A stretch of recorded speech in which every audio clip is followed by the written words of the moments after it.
rester informé tout au long de la journée, écoutez Radio Omega. 103.9 Ouaga, 104.7 Bobo-Dioulasso.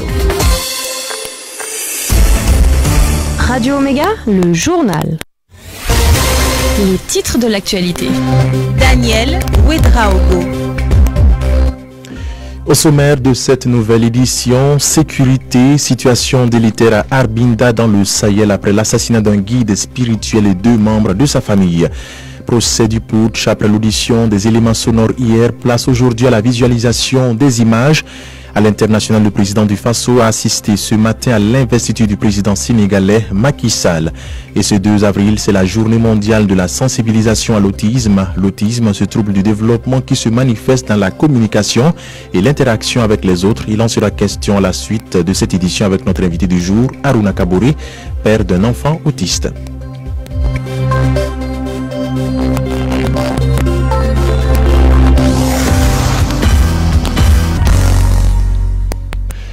Madame, Monsieur, bonsoir et bienvenue à cette édition sur Radio Omega. Je vous le disais en titre, situation délétère à Arbinda dans le Sahel après l'assassinat d'un guide spirituel et 2 membres de sa famille. Difficile pour l'heure d'établir un bilan des tueries dans cette commune rurale située à une centaine de kilomètres de Djibo dans la province du Soum. Faute de réaction officielle, de sources locales et sécurité, Radio Omega a appris que des individus armés non identifiés ont fait plusieurs incursions dans le village faisant plusieurs morts.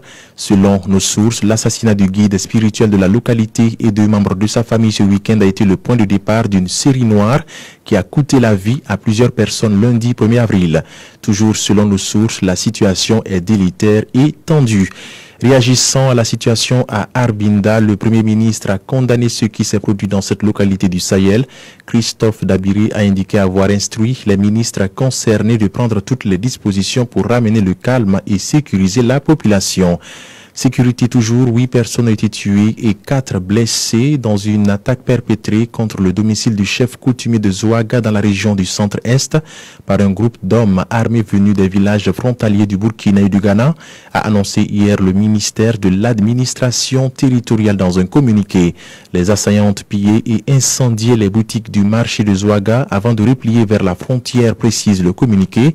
Cette attaque serait un rebondissement de la crise qui s'écoule depuis un certain temps, la chefferie coutumière de cette localité.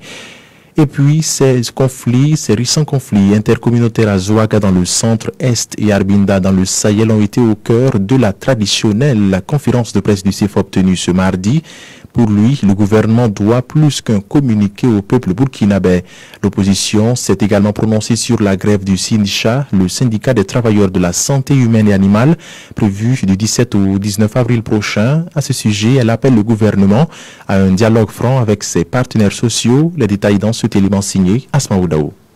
L'opposition politique indexe le gouvernement d'être passif face au conflit intercommunautaire, souligne-t-elle dans sa déclaration que le gouvernement doit plus qu'un communiqué au peuple burkinabé. Pour l'opposant Amadou Diemtoda Diko, si rien n'est fait, il y aura des représailles. Si jamais les autorités ne se mettent pas en œuvre pour arrêter le massacre, le risque de revenir donc à la vengeance. À Baraboulé, par exemple, un fils a tué son père. Vous avez également à Tchenakov, un fils a menacé son père conseiller du village de mort.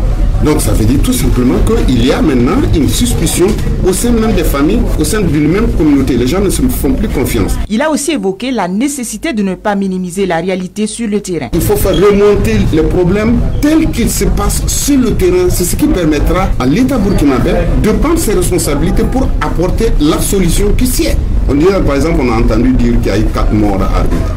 Et sur place, quand vous appelez les familles qui sont présentes sur le terrain, on vous dit qu'on est à 30. Et il y en a maintenant qui profitent de ça pour vous dire, bon, on a dépassé la centaine. Donc il y a un génocide. Si vous voulez, en un mot pour conclure cette histoire, nous considérons au Sahel comme étant déjà morts. Donc il faut nous sauver. Rappel, le gouvernement saisi de la question, le porte-parole Rémi Dandinou avait signifié de la séparation des pouvoirs et que ces questions relèvent de la justice. Sur le cas Yirgou, des hommes de droit confiés en train de mener des investigations. Entre autres sujets sur lesquels s'est prononcée l'opposition politique, c'est la grève annoncée du SYNCHA, le syndicat des travailleurs de la santé humaine et animale, du 17 au 19 de ce mois. L'opposition invite le gouvernement à vite engager un dialogue avec les concernés pour ne pas mettre à péril les conditions sanitaires des patients.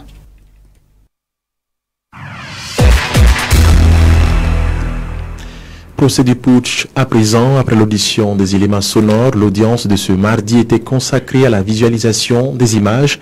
Lamine Traoré, notre reporter, est sur ce plateau pour nous faire le point de l'audience de la journée de ce 2 avril. Lamine, bonsoir.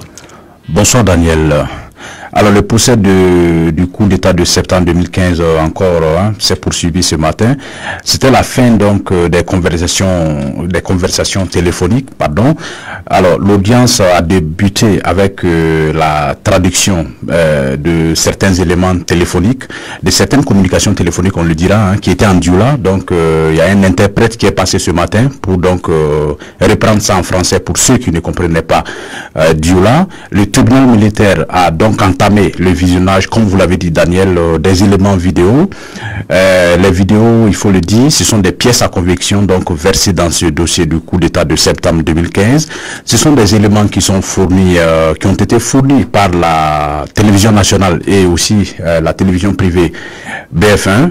La vidéo donc du colonel Bamba que vous avez donc certainement connu et vu sur les réseaux sociaux. Cette vidéo donc a été projetée dans la salle du tribunal militaire et où il était donc sur le plateau de la télévision nationale en train donc de lire les communiqués donc du CND, Conseil national pour la démocratie. Et aussi, nous avons vu notre vidéo, donc cette vidéo qui concerne des éléments du RSP, Régiment de sécurité présidentielle, qui sont donc au niveau du carrefour de BF1. C'était le 16 septembre 2015. Une vidéo qui a été visualisée dans la salle du tribunal militaire. On voit donc des éléments du RSP, souvent donc des tirs de sommation qu'on voit avec quelques éléments.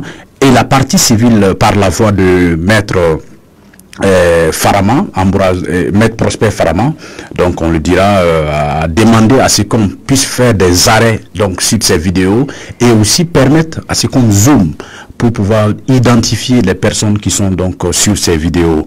Et ce sont donc en gros cette journée plusieurs dossiers de vidéos, on va le dire, qui ont été visualisés par le tribunal militaire. Il y a un dossier par exemple baptisé Image RSP. Ce dossier, dans ce dossier il y a deux vidéos. La première, l'arrivée du général Diendéré à son domicile, filmée par son fils Ismaël Diendéré, qui le félicitait donc, et une autre séquence où le général Diendéré donc dans son salon avec 4 autres personnes. Ce sont des moments de joie pour eux. C'était pour eux, le coup était donc déjà validé. C'était des moments de joie avec en tout cas cette scène-là, cette séquence. Et on a donc vu plusieurs autres dossiers, comme on l'a dit. Et c'est sur ces vidéos que l'audience a été suspendue et va reprendre demain à 9h. L'audience reprend demain mercredi donc à 9h avec la suite de la visualisation des images. Merci à vous Lamine Traoré pour ce point sur l'audience de ce mardi. Le 2 avril, chaque année est commémorée la journée mondiale de sensibilisation à l'autisme, un trouble sévère et précoce du développement de l'enfant qui se caractérise par une perturbation des interactions sociales, des troubles de la communication et du comportement. Cette année, c'est à travers une conférence de presse que l'ABAP, l'association burkinabé d'accompagnement psychologique et d'aide à l'enfance, a célébré cette journée. Les détails avec Marina Traoré. Je suis autiste, mais je suis éducable. Je suis autiste, mais j'ai les mêmes droits que les autres. Je suis autiste et j'ai le droit d'aller à l'école. Son nom, Adama Belem. Il a la voix déjà rock à cause du poids de l'adolescence. Pourtant, l'autisme l'a retardé dans ses études. À 14 ans, il est en classe de CE1. Aider les autistes à vaincre leur handicap en supprimant les stigmatisations et en assurant leur éducation, c'est le cri de cœur que les enfants autistes de la BAP et leurs parents lancent à l'endroit des Burkinabés à l'occasion de la célébration de cette journée. Augustin Traoré, parent d'un enfant autiste. Il faut toujours avoir un regard positif envers ces enfants-là. Il faut toujours les encourager. Ces enfants, ils auront la chance aussi de faire leur cursus s'ils sont bien entourés. Bien que l'éducation soit un droit au Burkina Faso, les autistes sont rarement acceptés dans les écoles classiques, une chose que le responsable de l'association Boukari Pam Taba déplore. L'action sur le terrain, il n'y en a pas. Il n'y a même pas un centre étatique là pour répondre aux besoins de ces enfants, il n'y en a même pas. Il y a des qui disent que cet enfant-là, ce n'est pas son lieu ici, ce n'est pas son cadre. Salifou Ouedraogo est du ministère de l'Éducation. Selon lui, des efforts seront faits pour améliorer la situation. Ce que l'association a dit, c'est vrai. Le ministère a aussi un certain nombre de difficultés. Donc nous œuvrons pour que l'éducation inclusive soit une réalité. De 5 enfants en 2011, à ce jour, l'ABAP prend en charge 90 enfants autistes. La CENSAD, communauté des États sahélo-sahariens, vient en aide au Burkina. L'organisation internationale a offert au gouvernement un important lot de matériel de près de 90 millions de francs CFA. La cérémonie de remise de dons a eu lieu aujourd'hui à Ouagadougou. Le reportage d'Inoussa Kiema avec la voix de Bernabé Cabré. C'est un don composé de 3 ambulances, de vivres et des produits d'entretien. Ce geste de la CENSAD est destiné au ministère de l'Action humanitaire et à celui de la Santé. Pour le secrétaire général de la CENSAD, le Nigérien Ibrahim Sani Abani, cette action obéit à une des recommandations de son institution. En faisant ce geste, nous traduisons concrètement les instructions de la conférence des chefs d'État qui, au sommet de la relance de la CENSAD, nous ont prescrit d'être toujours actifs, d'être toujours à l'écoute des populations et d'être toujours présents et d'accompagner les États membres dans leurs efforts d'assistance aux populations. Le ministère de la Santé se réjouit et pense que ce geste de la CENSAD va soulager le peuple burkinabé. Claudine Louguet, ministre de la Santé. L'ambulance est un moyen de transport, de liaison entre des soins de santé de basse qualité à des soins de santé de haute qualité, à des soins de santé de référence, et ces ambulances sont là pour assurer une meilleure longévité au peuple burkinabé. Le ministère de l'Action humanitaire, qui bénéficie de 20 tonnes de maïs, 10 tonnes de riz, 400 bidons d'huile et de 250 cartons de savon, rassure de la bonne gestion du don. Laurence Ilboudo. Nous voulons remercier la CENSAD pour cette délicatesse et leur assurer en retour que nous allons bien affecter ces vivres aux bénéficiaires. Créée le 4 février 1998, la communauté des États sahélo-sahariens compte aujourd'hui 24 pays membres, dont le Burkina Faso. À l'initiative de l'ambassade de la République populaire de Chine au Burkina et de la Société Générale Burkina Faso, il s'est tenu dans l'après-midi de ce mardi un business forum. À travers l'organisation de ce débat qui a réuni des entreprises chinoises et burkinabais et le gouvernement, la SGBF entend faire connaître aux entreprises chinoises les besoins du pays des hommes intègres en matière d'investissement. Le point avec Judith Traoré. Les entreprises chinoises et Société Générale Burkina Faso au service du développement économique et social du Burkina Faso. C'est sous ce thème que s'est tenue cette table ronde qui a réuni le gouvernement, les entreprises chinoises et burkinabais. Selon le directeur général de la Société Générale Burkina Faso, l'objectif recherché est de contribuer au développement économique du Burkina et la Chine est un partenaire privilégié. Harold Kofi. La table ronde d'aujourd'hui est véritablement un exemple concret de ce que nous savons faire. C'est mettre les acteurs, tant État, mais aussi ces pays contributeurs donc, en infrastructure et les banques. Aujourd'hui, ce que la Société Générale apporte, c'est tout son savoir-faire de 150 ans d'expérience en termes de financement structuré et aussi d'accompagnement des grandes entreprises, mais aussi des États. Premier du genre depuis la reprise des relations de coopération avec la République populaire de Chine intervenue le 26 mai 2018, ce business forum tripartite qui offre une opportunité de dialogue et d'identification des priorités de financement du Burkina Faso est bien accueilli par la Chine, représentée ici par son ambassadeur Li Yang. On a l'intention de réunir toutes les ressources et tous les acteurs impliqués, de travailler ensemble pour explorer les possibilités et les opportunités de faire quelque chose vraiment constructif pour le développement économique et social du Burkina Faso. On a toujours dans l'idée de coopération en 3 parties, le gouvernement, les entrepreneurs et aussi l'institution financière. Le gouvernement, lui aussi, salue cette initiative qui permettra de financer le plan national de développement économique et social, le PNDES.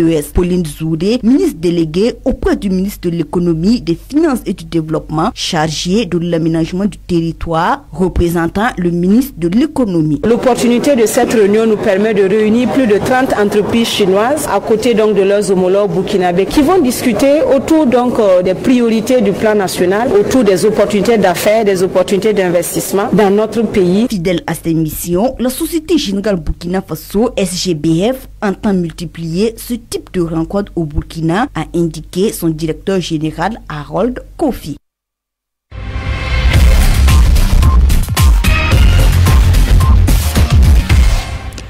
La page internationale de ce journal, le président du Faso est au Sénégal depuis dimanche. Roch Kabori a assisté ce matin à l'investiture du président sénégalais Macky Sall.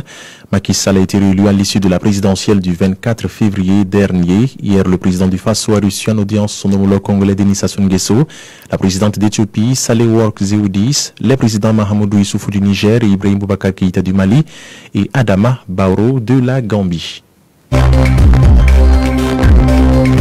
Wema Maïga a assuré la mise en œuvre de cette édition qui s'achève au relais web Yannick Baziomo. Merci de votre aimable attention.